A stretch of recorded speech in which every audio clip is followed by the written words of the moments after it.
Shalom Jemaat GK Gloria yang terkasih. Kami menyambut Bapak Ibu Saudara sekalian yang baru pertama kali bergabung bersama dengan kami di channel ini. Dimanapun Anda berada, kita dipersatukan oleh kasih dan anugerah Allah di dalam Yesus Kristus. Hari ini kita memasuki Minggu Advent yang ketiga. Kita akan diajak untuk mengenang kembali kelahiran Kristus ke dunia bagi setiap kita. Di minggu-minggu Advent ini, mari miliki hati yang setia untuk menantikan kedatangan Kristus yang kedua kali. Mari datang beribadah dengan hati yang sungguh, karena Allah yang telah memanggil kita untuk datang beribadah kepadanya. Selamat beribadah, Tuhan memberkati.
Hari ini adalah Minggu Advent yang ketiga, yang adalah Minggu Sukacita. Yesus datang memberikan sukacita yang sejati kepada setiap kita. Setiap kita yang percaya kepadanya bisa mengalami sukacita, karena Dia, Immanuel, Allah yang beserta dengan kita. Mari setiap kita bangkit berdiri, mari datang kepadanya, kita berdiam bersatu teduh di hadapannya.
Kebaktian Minggu Advent ketiga hari ini yang adalah Minggu Sukacita diselenggarakan dalam nama Tuhan yang menjadikan langit dan bumi.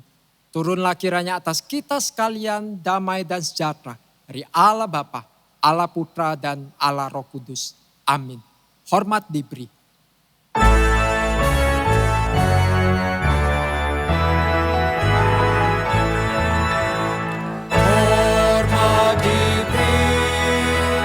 Bagi Bapa, Anak dan Roh Kudus, dari mula sampai sekarang dan seterusnya, termulia. Amin. Amin.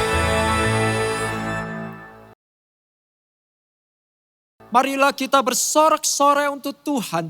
Bersorak-sorak bagi gunung batu keselamatan kita. Biarlah kita menghadap wajahnya dengan nyanyian syukur. Bersorak-sorak baginya dengan nyanyian mazmur. Sebab seorang anak telah lahir untuk kita, seorang putra telah diberikan untuk kita. Lambang pemerintahan ada di atas bahunya. Dan namanya disebutkan orang, penasihat ajaib, Allah yang perkasa, Bapa yang kekal, Raja damai. Kepada Yesus Kristus yang telah lahir sebagai juru selamat bagi kita, bagi dunia yang berdosa. Mari kita puji Dia, kita sembah Dia, hai malaikat dari sorga.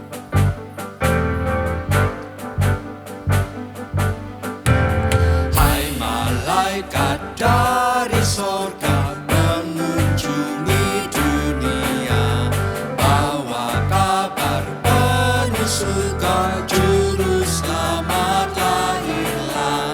Mari datang dan menyembah Yesus Kristus Sang Raja.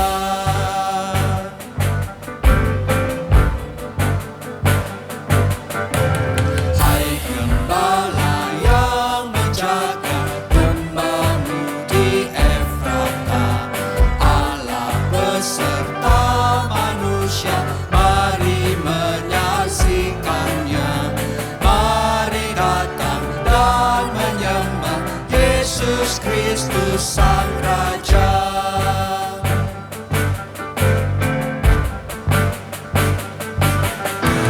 Hai Majusi dari timur, negerimu tinggalkanlah. Cari dan sembah Sang Raja, ikut sinar bintangnya. Mari datang dan menyembah Yesus Kristus Sang Raja.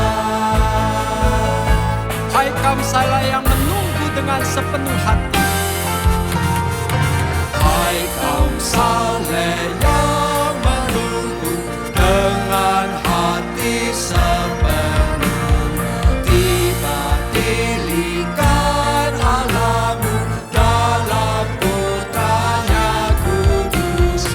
Mari datang dan menyembah Yesus Kristus Sang Raja.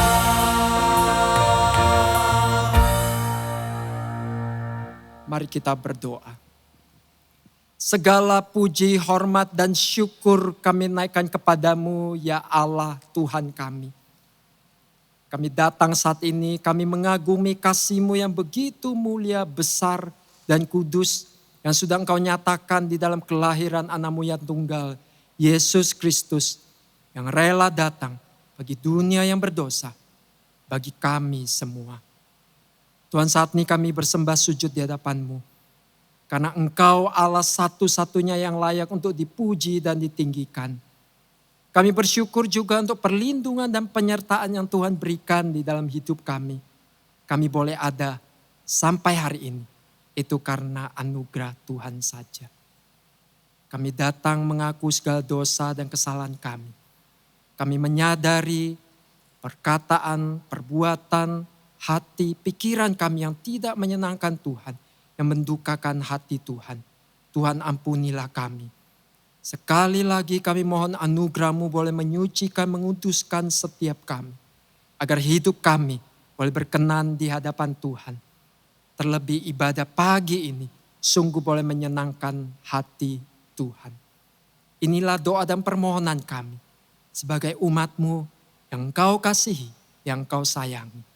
Dalam nama Yesus Kristus yang menjadi Tuhan dan Juru Selamat kami berdoa. Amin. Bagi setiap kita yang rindu hidupnya untuk selalu diperbarui dalam Kristus, mari dengar berita anugerah yang diambil dari Roma 5 ayat 1 sampai 2a. Sebab itu kita yang dibenarkan karena iman, kita hidup dalam damai sejahtera dengan Allah oleh karena Tuhan kita, Yesus Kristus. Jemaat dipersilakan duduk.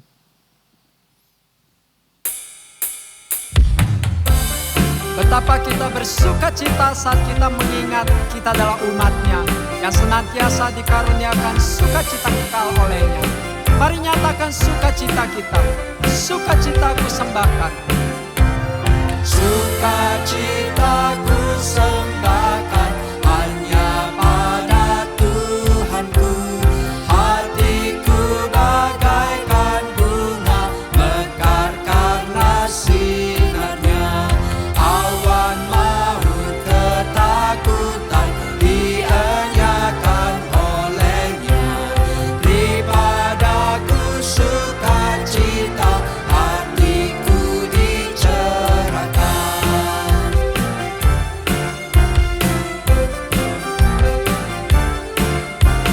Sumber berkat pohon rahmat, anugerahnya kekal. Sukacita kehidupan mengalir memancarlah. Anak Tuhan bersaudara hidup dalam kasih-Nya. Kita saling mengasihi dalam suka yang kekal.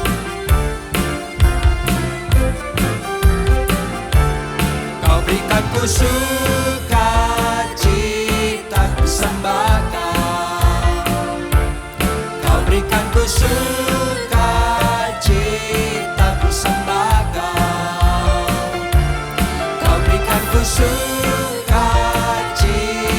ku sembahkan. Kau berikanku sukacita, ku sembahkan. Bintang fajar memuji Dia, manusia berpadu dengan kasih yang memerintah. Kita ikat saudara, ku bernyanyi tak berhenti mengalahkan musuhku. Riuh yang membawaku dalam hidup yang menang.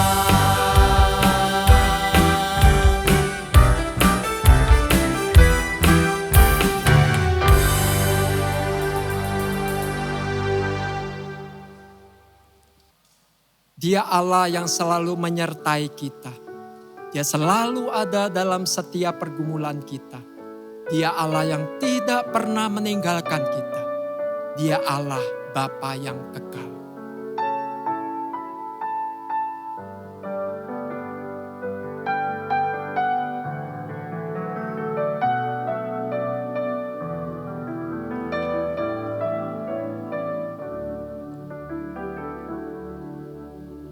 Kasih yang sempurna telah ku terima darimu, bukan karena kebaikanku, hanya oleh kasih karuniamu. Kau pulihkan aku, layakkan ku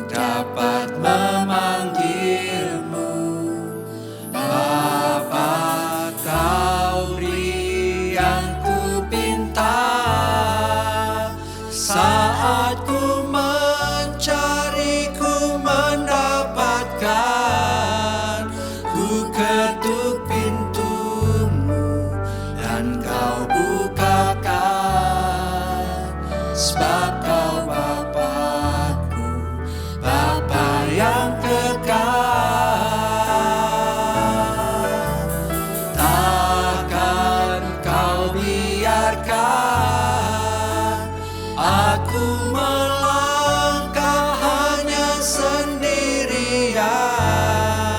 Kau selalu ada bagiku, sebab Kau Bapa-Ku, Bapa yang kekal. Kau beri yang ku minta saat ku mencari, ku mendapatkan. Ku ketuk pintumu dan Kau bukakan, sebab Kau Bapa-Ku, Bapa yang kekal. Takkan Kau biarkan aku melangkah hanya sendirian. Kau selalu ada bagiku, sebab Kau Bapa-Ku, Bapa yang kekal. Mari saat ini kita datang kepada Allah Bapa kita. Dia kasihnya kekal yang tidak pernah meninggalkan kita. Kita boleh datang membawa seluruh pergumulan kita kepadanya.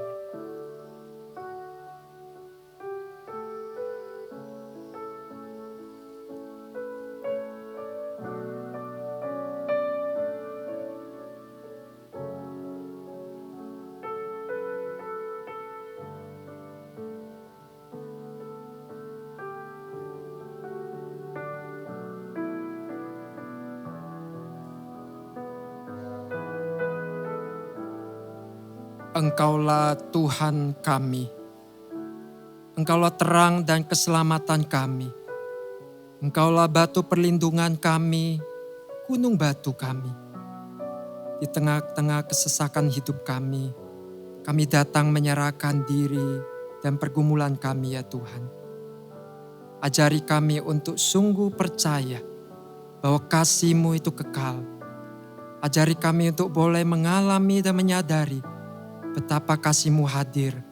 Engkau Bapa yang kekal hadir di dalam setiap langkah kehidupan kami. Saat ini kami mau datang, kami mau menyerahkan setiap jemaat kami di dalam setiap pergumulannya. Yang mengalami sakit penyakit, biarlah Tuhan yang menguatkan, menjamah, menopang. Sertai di dalam segala usaha pengobatan yang dijalani. Tuhan yang hadir di sana. Kami berdoa juga untuk setiap kesulitan pekerjaan yang dihadapi oleh setiap jemaat kami. Sungguh Tuhan juga yang boleh membuka jalan, menyertai, memberkati. Kami juga mau berdoa buat negara dan bangsa kami yang bergumul dengan berbagai macam masalah ya Tuhan. Mohon hikmat dan kebijaksanaan daripada Tuhan, agar supaya pemerintah kami sungguh memikirkan, boleh memutuskan kebijakan-kebijakan yang boleh menyelesaikan masalah-masalah yang terjadi di negara kami. Apakah itu masalah kesehatan berkaitan dengan penanganan COVID ini. Kami mau menyerahkan untuk uji klinis terhadap vaksin yang terus dilakukan.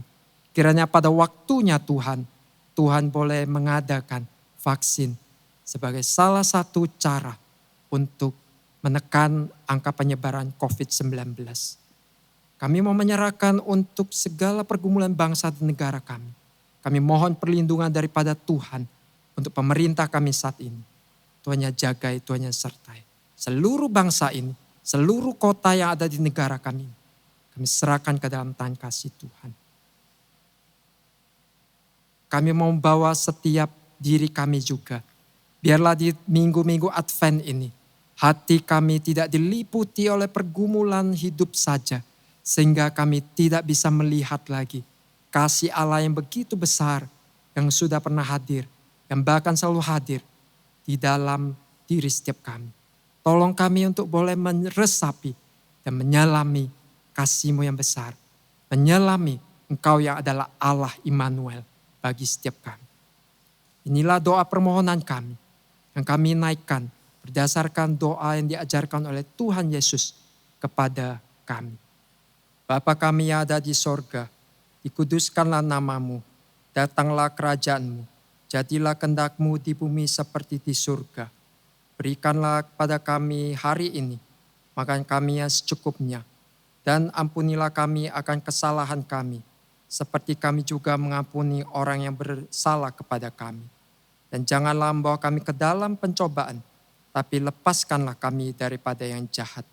Karena Engkaulah yang empunya kerajaan dan kuasa dan kemuliaan sampai selama-lamanya. Amin. Saya undang Bapak Ibu sekalian untuk bangkit berdiri. Mari kita mengucapkan pengakuan iman rasuli yang berbunyi demikian. Aku percaya kepada Allah, Bapa yang Maha Kuasa, Khalik langit dan bumi, dan kepada Yesus Kristus, Anaknya yang tunggal Tuhan kita, yang dikandung dari Roh Kudus, lahir dari anak darah Maria, yang menderita sengsara di bawah pemerintahan Pontius Pilatus, disalibkan, mati dan dikuburkan, turun ke dalam kerajaan maut. Pada hari yang ketiga, bangkit pula dari antara orang mati, naik ke surga, duduk di sebelah kanan Allah, Bapa yang Maha Kuasa, dan dari sana Ia akan datang untuk menghakimi orang yang hidup dan yang mati. Aku percaya kepada Roh Kudus, gereja yang kudus dan am, persekutuan orang kudus, pengampunan dosa, kebangkitan tubuh, dan hidup yang kekal. Amin. Jemaat dipersilakan duduk.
Saat ini kita mau mendengarkan firman Tuhan.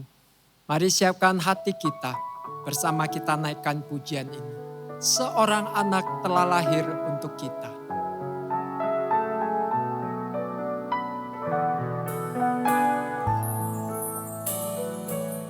Seorang anak telah lahir untuk kita, seorang putera diberikan,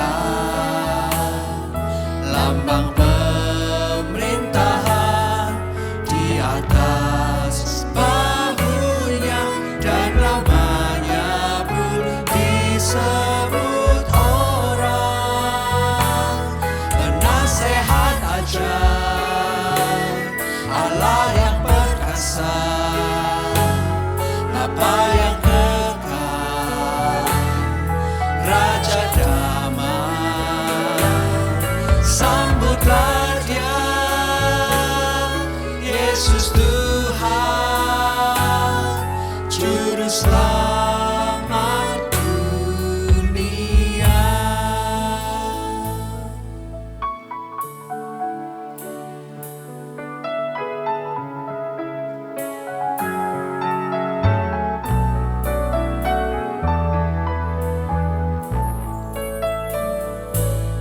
Seorang anak telah lahir untuk kita, seorang putera diberikan,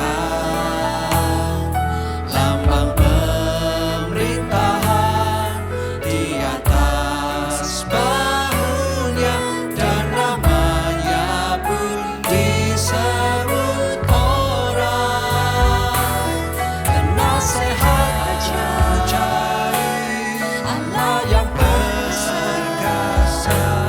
Bapa yang kekal, Raja damai. Sambutlah Dia, Yesus Tuhan, Juru Selamat dunia.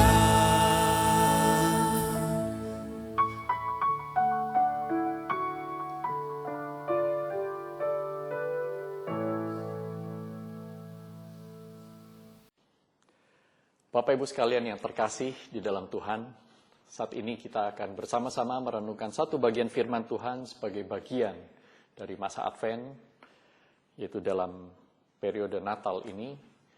Marilah kita datang kepada Tuhan, kita mohon pimpinan Tuhan, supaya kita boleh mengerti firman-Nya, mengerti kehendak-Nya, lebih mengerti lagi siapa Dia. Mari kita berdoa. Bapa kami yang bertata dalam kerajaan surga, terima kasih karena Engkau telah mengirimkan anak-Mu yang tunggal, Tuhan Yesus Kristus, untuk menjadi manusia, untuk menyatakan Engkau adalah Allah yang dahsyat, Allah yang luar biasa, Allah yang begitu penuh dengan kasih, limpah, dan panjang sabar.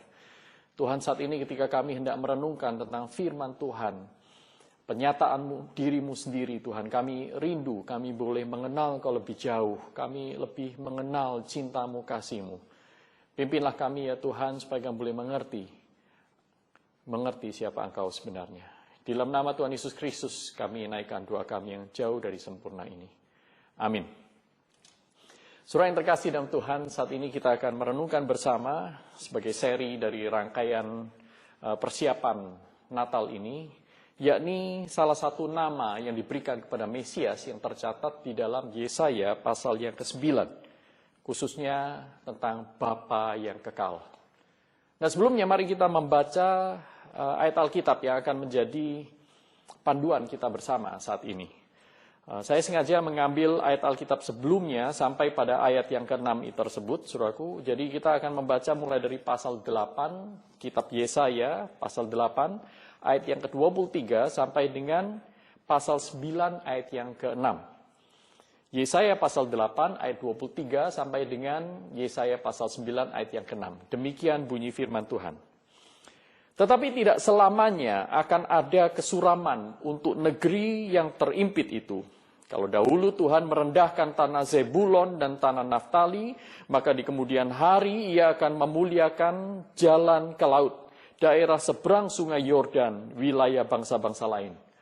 Bangsa yang berjalan di dalam kegelapan telah melihat terang yang besar. Mereka yang diam di negeri kekelaman, atasnya terang telah bersinar. Engkau telah menimbulkan banyak sorak-sorak dan sukacita yang besar. Mereka telah bersukacita di hadapanmu, seperti sukacita di waktu panen. Seperti orang bersorak-sorak di waktu membagi-bagi jarahan. Sebab kuk yang menekannya dan gandar yang di atas bahunya serta tongkat si penindas telah kau patahkan seperti pada kekalahan Midian. Sebab setiap sepatu tentara yang berderap-derap dan setiap jubah yang berlumuran darah akan menjadi umpan api. Artinya tidak akan ada lagi perang, ya, tidak akan ada lagi permusuhan, pertempuran. Karena Allah sudah memenangkan pertarungan itu. Sebab, ayat yang kelima, seorang anak telah lahir untuk kita. Seorang putra telah diberikan untuk kita. Lambang pemerintahan ada di atas bahunya. Dan namanya disebutkan orang. Penasihat ajaib, Allah yang perkasa, Bapa yang kekal, Raja damai. Besar kekuasaannya dan damai sejahtera tidak akan berkesudahan di atas tahta Daud dan di dalam kerajaannya.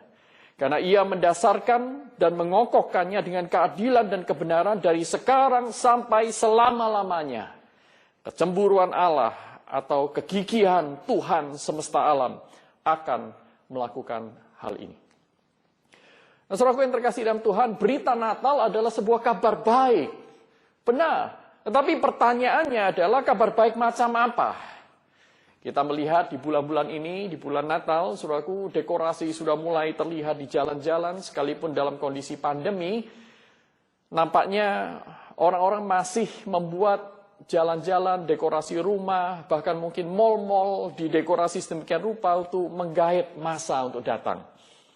Maka mereka menyebutkan bahwa ini adalah kabar baik, semoga ekonomi kita mulai pulih lagi, semoga orang mulai pergi dan membelanjakan uang mereka, semoga kehidupan menjadi lebih meriah dibanding selama 9-10 bulan terakhir ketika kita bersama-sama menghadapi pandemi ini. Nah, saudaraku, kabar baik seperti apa ini di bulan Natal ini? Saudaraku, orang-orang berharap, para pedagang berharap kabar baik itu, Natal ini akan membawa kepada mereka profit yang lebih besar setelah kelesuan ekonomi yang luar biasa. Mungkin bagi orang-orang yang memiliki usaha bioskop, mereka berharap Natal ini akan membawa lebih banyak pengunjung, penonton di gedung bioskop, sekalipun harus dibatasi sedemikian rupa. Mungkin para tukang parkir yang selama ini mendapatkan uang dari kerumunan dan tidak lagi mendapatkannya di masa pandemi, mereka berharap masih ada perayaan-perayaan sekalipun dalam jumlah yang terbatas. Mereka pikir Natal adalah kabar baik, tetapi kabar baik seperti apa? Setiap orang bisa memiliki makna kabar baik itu yang berbeda-beda. Demikian pula, saudaraku, orang-orang Israel di zaman Yesaya ini. Mereka berharap mereka akan mendapatkan sebuah penyelesaian dari Tuhan. Tetapi apa yang Tuhan berikan ternyata tidak sama seperti yang mereka harapkan. Saudaraku, kondisi Yehuda pada saat itu berada dalam keadaan yang genting. Ayat 23 mengatakan bahwa negeri ini sedang terimpit. Negeri ini di dalam kondisi suram. Saudaraku, dalam suram, terimpit, mungkin ekonomi juga tidak baik. Dan mereka di dalam kondisi kehilangan panutan, Raja Ahaz baru saja meninggal. Mereka tidak memiliki pemimpin yang cukup baik untuk menggantikannya. Ada krisis politik di sana, krisis ekonomi, ancaman serangan dari negara-negara atau kerajaan-kerajaan di sekitar mereka selalu mengancam. Mereka tidak pernah hidup dengan tenang, saudaraku. Inilah kondisi dari Yehuda. Dan di dalam kondisi tersebut, saudaraku, bahkan lebih lagi dikatakan di dalam ayat 24, negara ini, kerajaan ini berjalan dalam kegelapan. Kalau saudara dan saya melihat di ayat sebelumnya, ayat 19, di sana dikatakan ada banyak orang meminta tanda-tanda atau petunjuk-petunjuk dari yang bukan Allah. Mereka sedemikian desperate, sedemikian putus asa, mencari jalan keluar dari semua krisis ini. Nah, mungkin ini bukan hal yang hanya terjadi pada saat itu, mungkin juga terjadi di antara kita saat ini. Banyak orang mencari tanda, mencari petunjuk dari ilah-ilah. 8 ayat 20 berkata bahwa baginya tidak akan terbit fajar. Karena mereka mencari di jalan yang keliru. 8 ayat 21 akhirnya mereka akan melarat, lapar, gusar, dan bahkan mengutuki raja dan Allah mereka. Ayat 22 dikatakan mereka akan mengalami kesesakan, kegelapan, suram yang mengimpit. Saudaraku, ini bukan masa yang mudah untuk menerima janji Allah, janji tentang Immanuel. Tetapi justru itu yang Allah berikan. Dan ini menunjukkan sebuah kontras seperti yang dikatakan Yesaya 55 ayat 8-9 bahwa rancanganku bukanlah rancanganmu, jalanku bukanlah jalanmu. Saudaraku, dan inilah yang terjadi. Konteks pemberitaan Immanuel, kabar baik itu diberikan di dalam Yesaya pasal 8 ayat 23 sampai Yesaya pasal 9 ayat yang ke-6 ini. Ketika orang Israel meminta raja pengganti Ahaz, bahkan yang lebih hebat dari Ahaz, justru Tuhan memberikan mereka tanda, yaitu seorang anak akan lahir. Seorang bayi akan diberikan. Saudaraku, menarik sekali, saudaraku. Ya. Mereka ingin penyelesaian yang instan. Tuhan bilang, aku akan memberikan kepadamu penyelesaian yang kekal. Bukan hanya temporal, instan saat ini saja. Mereka harus menunggu ratusan tahun sampai Mesias itu datang. Ketika manusia membutuhkan penyelesaian lokal, Tuhan datanglah menyelamatkan bangsa umat pilihanmu, orang Yehuda ini. Tapi Tuhan mempunyai rencana untuk menyelamatkan orang-orang umat pilihannya di seluruh dunia. Bukan hanya lokal, tetapi global. Ketika mereka meminta petunjuk-petunjuk yang mujarab, resep-resep yang mujarab, supaya mereka cepat keluar dari masalah krisis mereka, Tuhan justru memberikan dirinya sendiri. Sang Mesias, anaknya yang tunggal diberikan kepada kita. Nah, di sanalah maka Allah memberikan 4 nama dari Mesias itu. Dia disebutkan penasihat ajaib, Allah yang perkasa, Bapa yang kekal, Raja damai. 4 predikat, 4 jabatan yang sebenarnya tidak diinginkan oleh orang Israel. Tidak diharapkan. Mereka ingin, sudahlah, tidak usah muluk-muluk Tuhan. Tuhan, tidak usah penyelesaian yang dahsyat seperti itu. Yang penting, pandemi ini cepat berakhir. Yang penting, Tuhan, usahaku mulai berjalan lagi. Yang penting, keluargaku beres. Saudaraku, manusia cenderung berpikir sempit. Allah memberikan mereka jalan keluar yang jauh lebih besar, tetapi manusia sering menolaknya. Namun mari kita lihat satu persatu, saudaraku. Saya yakin di minggu-minggu sebelumnya, saudara sudah membahas tentang penasihat ajaib dan Allah yang perkasa. Dan saat ini, saudaraku, Tuhan memberikan kepada kita kesempatan untuk mendalami apa maknanya Kristus sebagai Bapa yang kekal. Apa ini maksud dengan Bapa yang kekal? Di dalam konteks Yesaya pasal 8 dan Yesaya pasal 9 ini, seperti tadi yang saya sudah beritakan secara singkat, kita menjadi mengerti, saudaraku, bahwa ketika Allah memberikan jalan keluar, ini justru kontras, berbeda dari apa yang orang Yehuda saat itu harapkan. Dan Allah memberikan, aku akan memberikan kepadamu Kristus, Mesias, yang akan lahir itu, dan di atas pundaknya kerajaan akan diberikan, pemerintahan itu akan disandangnya, dan dia akan disebut sebagai Bapa yang kekal. Apa artinya Bapa yang kekal? Saudaraku, sebelum kita membahas tentang 3 aspek mengenai Bapa yang kekal, saya harus menjelaskan terlebih dahulu, saudaraku, apa yang tidak dimaksud dengan Bapa yang kekal. Yang pertama, Bapa yang kekal di sini bukan merujuk kepada Allah Bapa di dalam Allah Tritunggal. Bukan merujuk kepada pribadi yang pertama di dalam Allah Tritunggal. Allah Bapa, Allah Anak, dan Allah Roh Kudus. Mengapa? Jelas sekali konteksnya di sini adalah Bapa yang kekal. Ini disebutkan sebagai Sang Immanuel. Jadi ini Sang Anak. Allah Anak itu akan mendapatkan predikat Bapa yang kekal. Saudaraku, berarti ini bicara tentang Allah Anak, bukan bicara tentang Allah Bapa. Yang kedua, saudaraku, kita melihat bahwa sama dengan beberapa predikat yang lain, ketiga nama yang lain, yaitu penasehat, ya, maupun raja, maupun Allah, maka kata Bapa di sana bukanlah sebuah nama identitas atau yang kita mengenal sebagai proper name. Ya, proper name. Proper name itu artinya seperti Andi, Budi, dan seterusnya. Bukan. Ya, sedangkan pada saat kita bicara tentang Allah Bapa, Allah Anak, dan Allah Roh Kudus, ini adalah proper name. Sebuah nama yang memberikan identitas, yang membedakan mereka satu dengan yang lain. Allah Bapa tidak sama dengan Allah Anak tidak sama dengan Allah Roh Kudus tidak sama dengan Allah Bapa. Ini adalah proper name. Tetapi ketika dikatakan dia akan disebut penasihat, Allah yang perkasa, Bapa yang kekal, Raja damai, maka keempat titel ini, 4 jabatan ini, yaitu penasehat, Allah, Raja, dan Bapa, saudaraku, ini justru menunjukkan sebuah fungsi. Bukan proper name, tetapi sebuah fungsi. Itulah sebabnya tidak tepat jika kita mengartikan bagian ini, sama seperti yang orang lain salah mengerti, saudaraku, sebagai Allah Bapa. Tidak sama.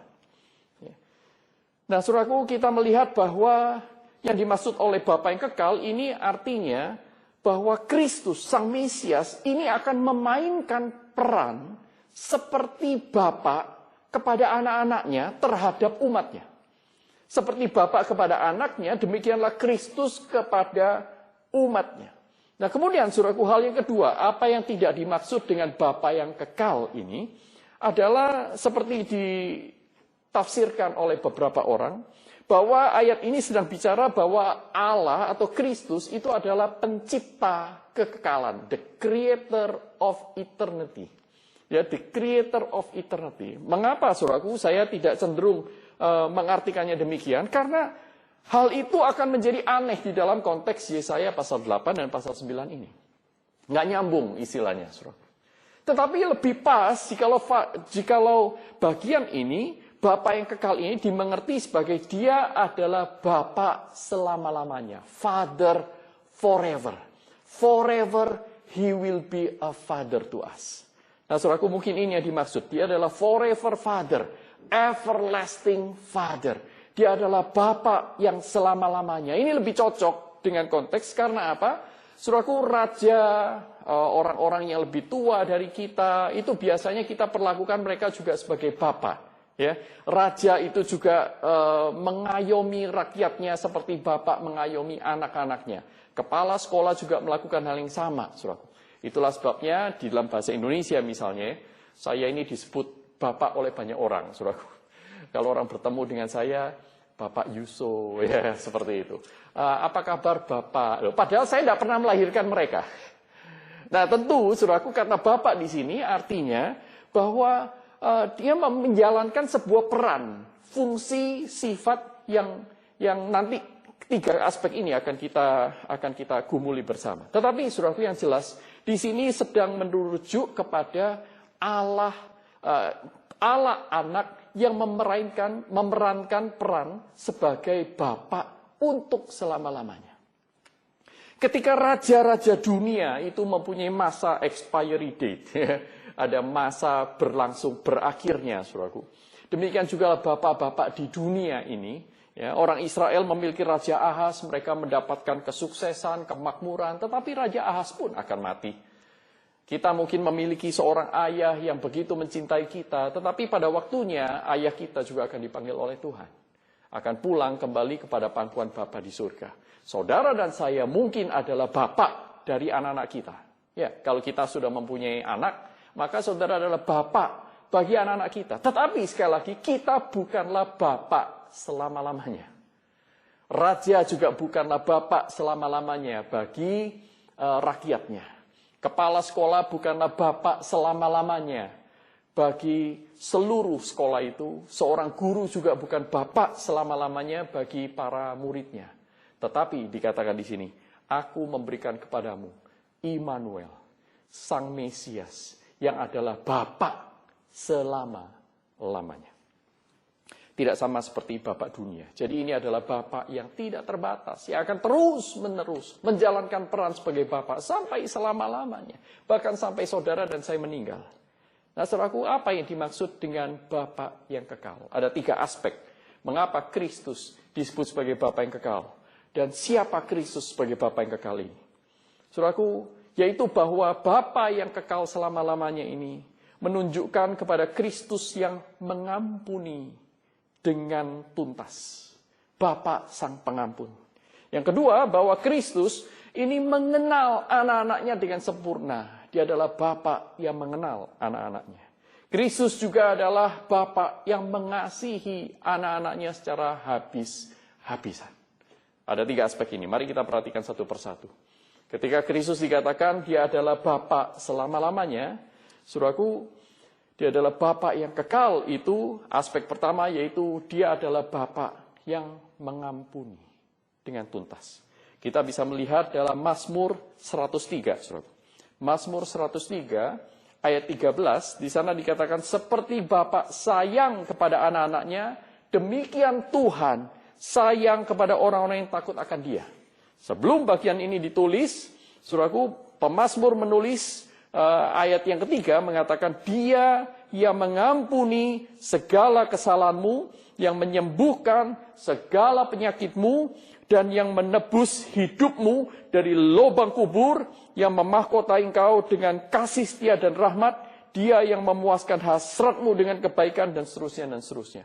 Bahwa sebagai Bapa, Kristus, ya, Allah ini menjalankan peran mengampuni. Saudaraku yang terkasih dalam Tuhan, kita melihat Kristus adalah sebagai Bapa yang kekal yang mengampuni di dalam perjanjian baru. Misalnya Petrus. Satu kali Petrus sudah semalam suntuk tidak mendapatkan ikan.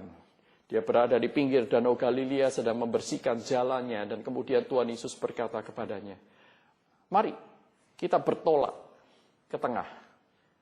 Kemudian Petrus berkata, Tuhan, Guru, kami sudah semalam-malaman mencari ikan dan tidak mendapatkannya.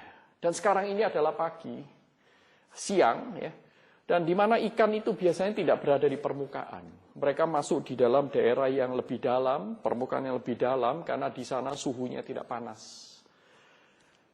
Engkau ingin aku mencari ikan di jam siang hari bolong begini?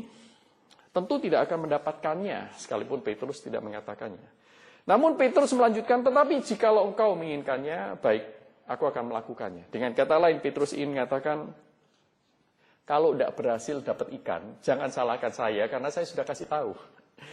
Tetapi Tuhan Yesus mempunyai rencana lain. Dia ingin menunjukkan bahwa Dia adalah Allah yang Maha Kuasa. Dia adalah Allah yang peduli kepada hidupnya. Dia adalah Allah yang tahu keputusasaan Petrus.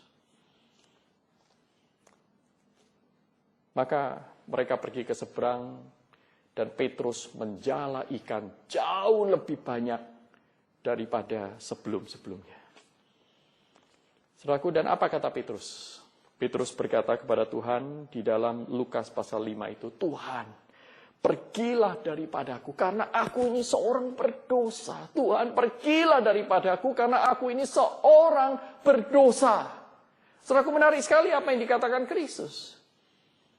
Kristus berkata, jangan takut.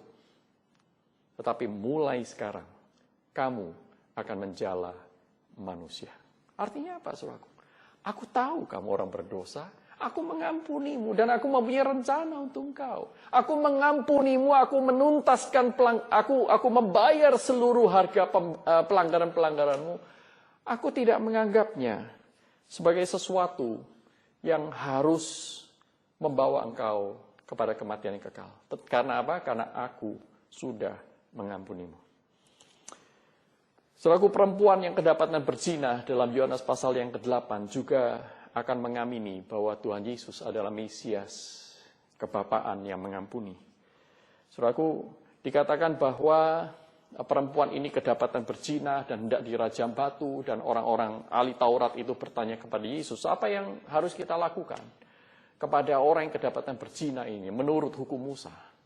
Tetapi Tuhan Yesus berkata, siapa di antara kamu yang tidak berdosa, hendaklah dia melempar batu terlebih dahulu. Dan tidak ada seorang pun melempar batu kepada perempuan berdosa ini. Sehingga Tuhan Yesus bertanya kepada mereka, tidak adakah seorang pun yang menghukum engkau? Tidak ada, Tuhan. Lalu Tuhan Yesus berkata, aku pun tidak. Saudaraku, Ini adalah Mesias yang penuh dengan pengampunan. Saudara, ketika anak-anak saya melakukan kesalahan-kesalahan tertentu, saya bisa merasakan terluka. Saya merasakan bahwa saya tidak dihargai. Terkadang, sesekali saya juga merasa terhina, saudara. Tetapi saya juga mengalami apa artinya memiliki hati seorang bapak buat anak-anak saya. Saya sedemikian lupa, sedemikian cepat melupakan kesalahan mereka dan saya mengampuni mereka. Mengapa? Hanya dengan satu alasan, karena mereka adalah anak-anak saya. Saudaraku, Tuhan Yesus juga mengatakan hal yang sama. Aku pun tidak menghukum engkau. Dan aku menanggung kesalahan-kesalahanmu itu. Aku menyelesaikannya di dalam diriku. Saudara masih ingat ketika Kristus di kayu salib, dia berdoa kepada Allah Bapa. Bapa, ampunilah mereka. Karena mereka tidak mengerti apa yang mereka sedang lakukan. Saudaraku, inilah Mesias yang kita rayakan di hari Natal. Saudara. Ini adalah Mesias yang paling dibutuhkan di dunia ini, sekalipun dunia tidak mengerti kelimpahan anugerah Tuhan. Mazmur 103 ayat 12 mengatakan, sejauh timur dari barat, demikianlah dijauhkannya dari kita pelanggaran-pelanggaran kita. Yesus adalah Bapa yang kekal, karena dia akan senantiasa mengampuni orang yang mengakui dosanya di hadapan Tuhan dan mengasihinya kembali. Yang kedua, saudara, dia adalah Bapa yang kekal karena dia mengenal kita. Dia mengenal kita dengan sempurna. Dia mengenal kita jauh lebih dalam, bahkan tuntas dengan sempurna, lebih daripada bahkan diri kita mengenal diri kita sendiri. Saudaraku, Yeremia pasal 1 ayat yang kelima. Yeremia pasal 1 ayat yang kelima mengatakan bahwa sebelum aku membentuk engkau dalam rahim ibumu, aku telah mengenal engkau. Demikian kata Tuhan. Saudaraku. Dan siapakah Allah yang seperti ini? Maka di dalam perjanjian baru, Tuhan Yesus mendemonstrasikan betapa dia mengenal setiap orang yang takut akan Tuhan. Misalnya, mulai dari Yohanes pasal pertama, ayat yang ke-48.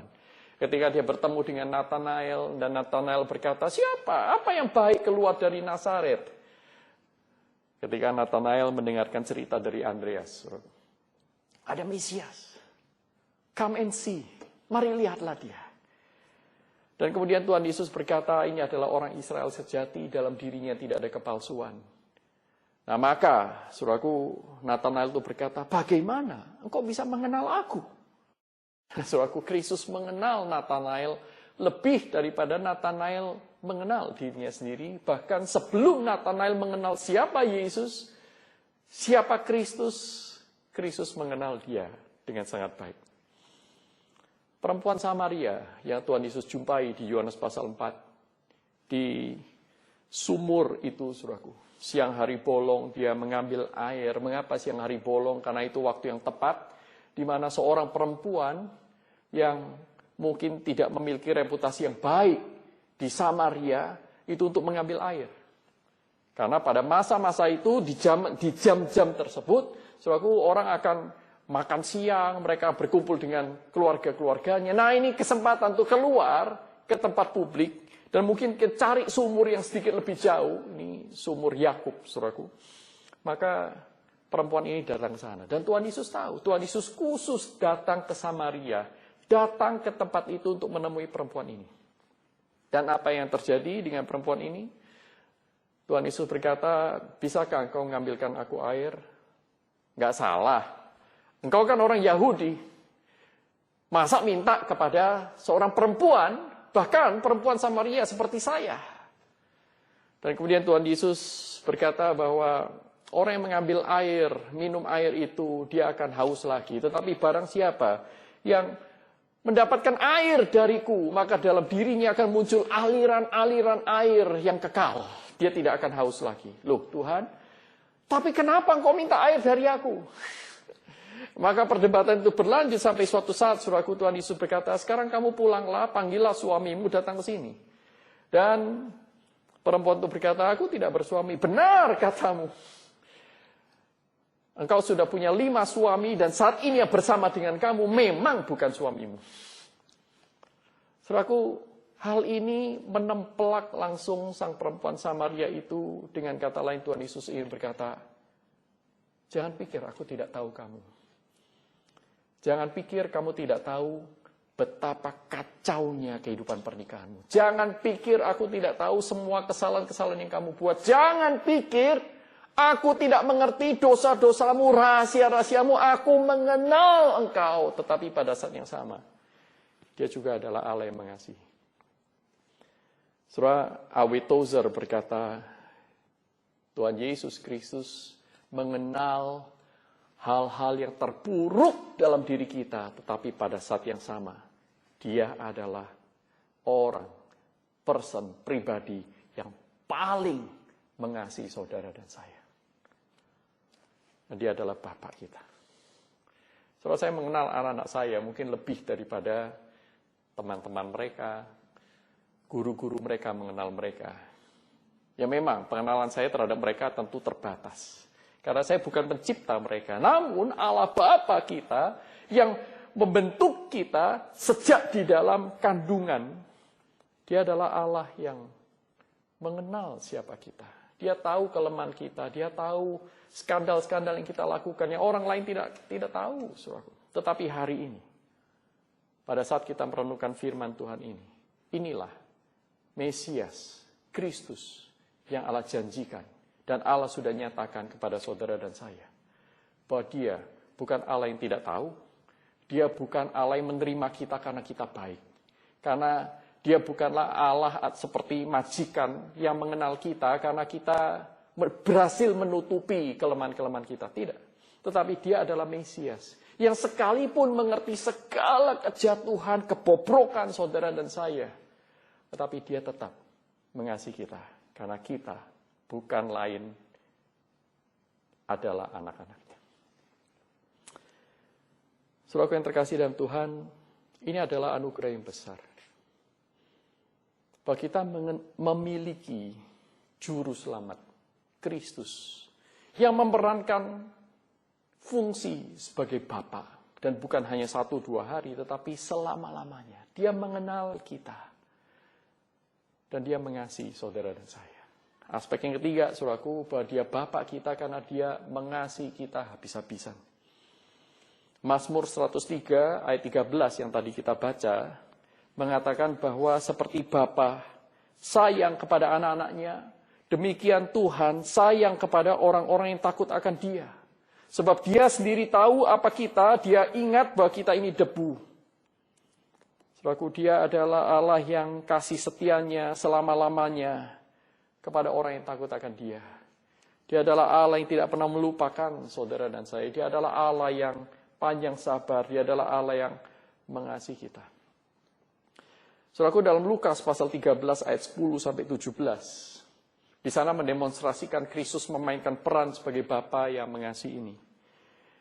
Lukas pasal 13 mencatat bagaimana Tuhan Yesus menyembuhkan seseorang di hari Sabat. Ada beberapa kasus penyembuhan di hari Sabat, pasal 13 dan pasal 14. Saudaraku, dalam pasal 13 ini, di situ ada seorang perempuan yang telah 18 tahun dirasuk roh, sehingga ia sakit sampai bongkok punggungnya, dan tidak dapat berdiri lagi dengan tegak. Pada hari itu adalah hari Sabat, dan kemudian, saudaraku, Tuhan Yesus meletakkan tangannya atas perempuan itu, dan seketika itu juga berdirilah perempuan itu dengan tegak dan memuliakan Allah. Maka, kepala rumah ibadat itu dikatakan menjadi gusar, karena hari itu adalah hari Sabat, dan dia berkata kepada orang banyak, ada 6 hari untuk bekerja. Karena itu datanglah pada salah satu hari untuk disembuhkan, dan jangan pada hari Sabat. Tetapi apa yang dikatakan Tuhan Yesus berbeda dengan apa yang dikatakan oleh orang ahli-ahli Taurat itu, saudaraku. Tuhan Yesus berkata, hai orang-orang munafik, bukankah setiap orang di antaramu melepaskan lembu atau keledainya pada hari Sabat dari kandangnya dan membawanya ke tempat minuman? Ini keledai, lembu, binatang pun engkau bawa mereka dari ikatannya untuk pergi ke tempat minum. karena haus.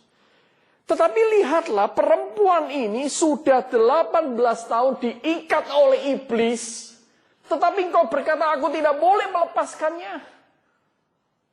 Saudaraku, Tuhan Yesus ingin mengatakan, aku tentu lebih mengasihi dia daripada lembu dan keledaimu itu. Ini adalah hati seorang bapa. Hati seorang bapa yang penuh dengan kasih kepada anak-anaknya. Maka Tuhan Yesus menyembuhkan dia. Dan bahkan mengatakan, bukankah anak ini, perempuan ini juga adalah anak perempuan dari Abraham. Bahasa Indonesia menyebutkannya sebagai keturunan Abraham. Apakah dia ini juga adalah anak Abraham? Bukankah dia ini adalah anak Abraham? Saudaraku, bukankah saudara dan saya adalah anak-anak Allah? Dalam Yohanes pasal 13, saudaraku, di sana dengan eksplisit dikatakan, sementara itu sebelum hari raya Paskah mulai, Yesus telah tahu bahwa saatnya sudah tiba untuk beralih dari dunia ini kepada Bapa, yaitu masa penyalipannya. Kemudian dilanjutkan, sama seperti ia senantiasa mengasihi murid-muridnya, demikianlah sekarang ia mengasihi mereka sampai kepada kesudahannya. Dalam terjemahan Alkitab NIV, New International Version, di sana dikatakan to the full extent. Sebagaimana ia senantiasa mengasihi murid-muridnya, sekarang dia mengasihi mereka habis-habisan. Itu terjemahan bebas dari saya, saudara. To the full extent, di kayu salib, sampai mati, menghembuskan nafas terakhirnya, karena dia mengasihi saudara dan saya. Dan untuk itulah dia datang. Untuk itulah Mesias diberikan. Untuk menunjukkan bahwa Allah kita bukan Allah yang jauh di sana. Bukanlah Allah yang take pleasure. Allah yang suka. Allah yang menikmati ketika saudara dan saya mengalami penderitaan-penderitaan diikat oleh dosa. Tetapi dia adalah Allah yang mengasihi kita. Allah yang penuh dengan cinta. Allah yang selalu merindukan anak itu balik. Seperti Bapa kepada anaknya yang hilang. Saudara masih ingat Lukas 15 itu? Perumpamaan tentang anak yang hilang. Anak itu sudah berpikir, aku akan pergi kepada Bapa dan aku akan mengatakan, Bapa, aku telah berdosa kepadamu, bukannya berdosa kepadamu, tapi aku juga berdosa terhadap surga, maka izinkan aku tetap tinggal di rumahmu, tetapi engkau tidak perlu memanggil aku sebagai anak. Aku jadi pekerja aja, jadi pegawai, jadi kacungmu saja. Jadi kacung aja Tuhan. Nah, kemudian, saudaraku, ketika anak ini balik, bapaknya lari menyongsong dia. Memeluknya begitu rupa sampai anak ini terbata-bata mengatakan, Bapak, aku telah bersalah. Sudah, nggak usah ngomong lagi. I know. Aku tahu apa yang kau perbuat. Aku tahu sampai seberapa jauh kau sudah pergi. Aku tahu segala hidupmu yang messy itu, yang kacau itu. Aku tahu. Sudah. Engkau balik. Aku senang. Karena aku menyayangi engkau. Saudaraku yang terkasih dalam Tuhan. Natal memberitakan kabar baik. Bahwa kita memiliki Mesias yang menjalankan peran sebagai seorang bapa. Tetapi bukan hanya untuk sementara waktu, bukan bersyarat, bukan kondisional, tetapi dia adalah bapa selama-lamanya bagi anak-anaknya, orang-orang yang takut akan Tuhan. Bukan bagi para penghina, tetapi orang-orang yang hancur hatinya mau datang kepada Tuhan. Orang yang takut akan Tuhan, Tuhan tidak akan pandang hina. Alkitab mengatakan bahwa bagi Allah persembahan yang diharapkan itu adalah hati yang hancur, jiwa yang remuk, Tuhan tidak pandang hina. Saudara ingin mengalami Natal yang berbeda tahun ini? Mari saudaraku, layangkan mata rohani kita melampaui pohon-pohon Natal, melampaui dekorasi-dekorasi, melampaui semua kesibukan-kesibukan perayaan, melampaui hal-hal yang mungkin terlihat oleh mata, untuk melihat dengan iman Kristus yang tersalibkan. Kristus yang memainkan peran sebagai Bapa selama-lamanya. Dia adalah Bapa yang kekal. Karena apa? Karena dia adalah Mesias yang mengampuni dosa-dosa kita dengan tuntas.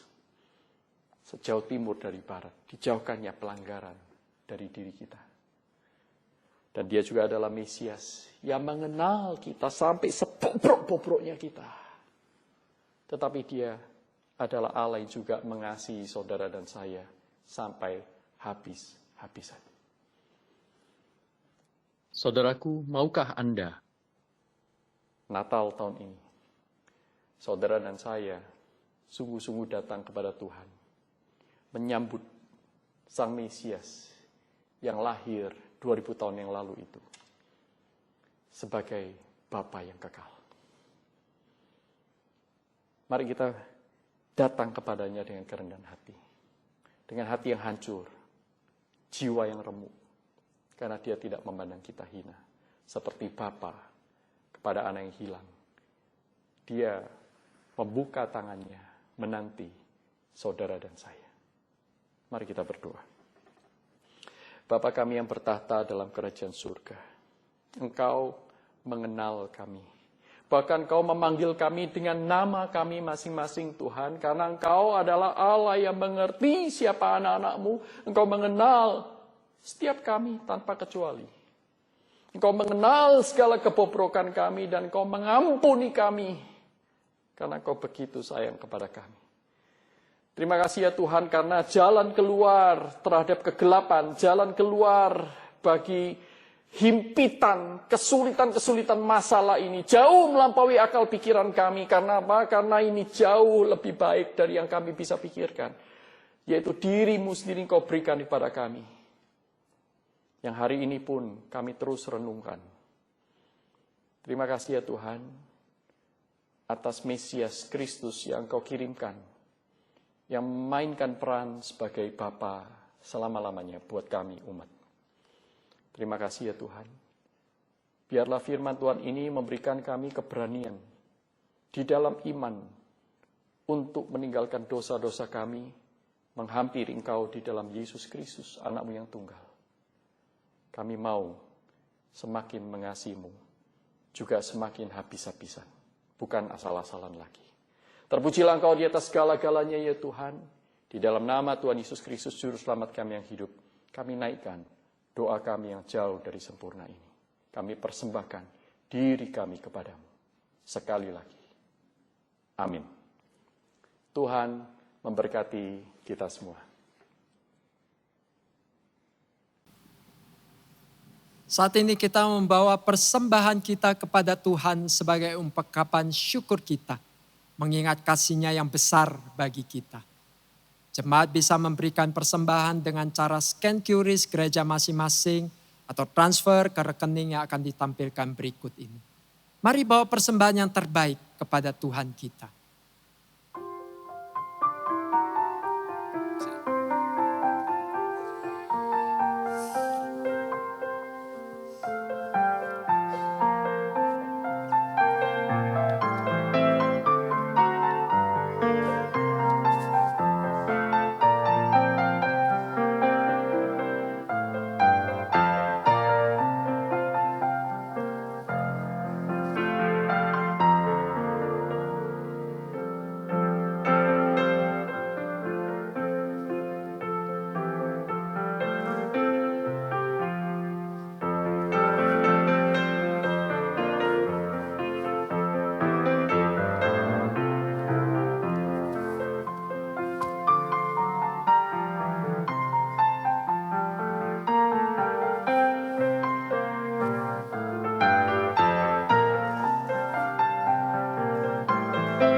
Mari jemaat sekalian kita bangkit berdiri, kita pujikan lagu ini.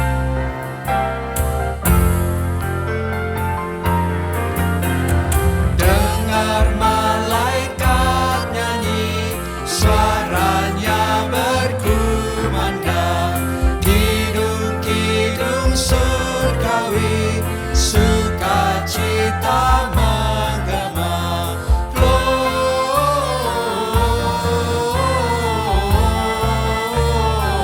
Gloria, mulia bagi Allah.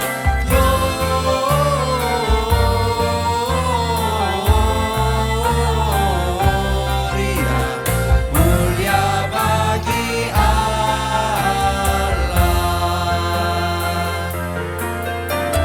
Bersama ke Bethlehem, melihat bayi mulia, bertelut dan menyembah Juru Selamat manusia. Gloria,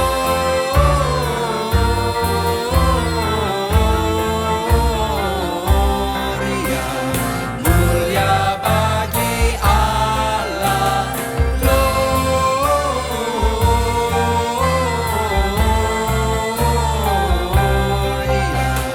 mulia bagi Allah.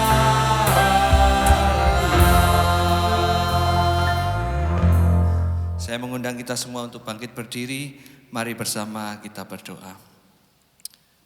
Terima kasih ya Tuhan, kalau setiap minggu kami diberikan kesempatan untuk memberikan persembahan.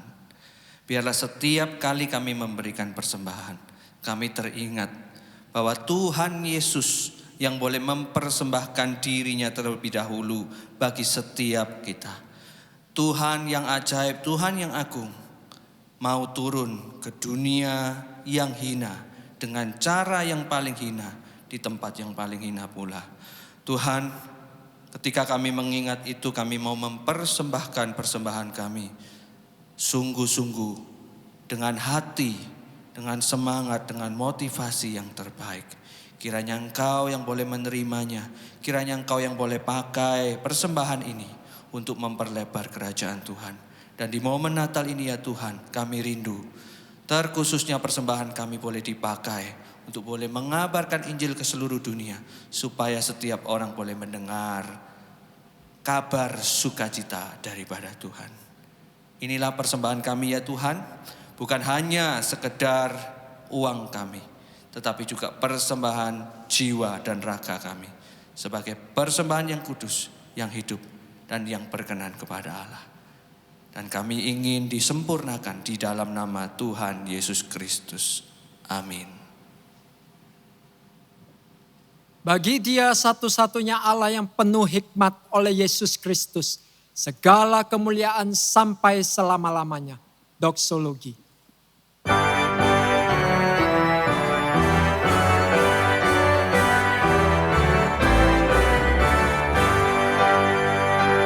Puji Allah Bapa Putra, puji Allah Roh Kudus, ketiganya yang esa.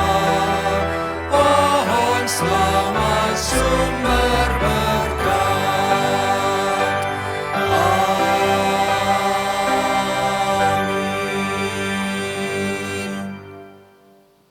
Bapak Ibu yang dikasihi Tuhan, di akhir ibadah ini, mari kita mengarahkan hati dan pikiran kita kepada Tuhan dan kita menerima berkat dari-Nya. Kiranya kasih dan rahmat dari Allah Bapa yang dinyatakannya secara berlimpah-limpah di dalam Kristus Yesus Tuhan, Juru Selamat kita, yang menjadikan kita semua anak-anak Allah, dan di dalam karya penyertaan Roh Kudus, kekuatannya, penghiburannya, menyertai saudara sekalian, mulai hari ini hingga kedatangan Tuhan Yesus yang kedua kalinya, dan dimanapun saudara berada, boleh menjadi saksi-saksi bagi Tuhan, dan hidup memuliakan Tuhan sampai selama-lamanya. Amin. Amin.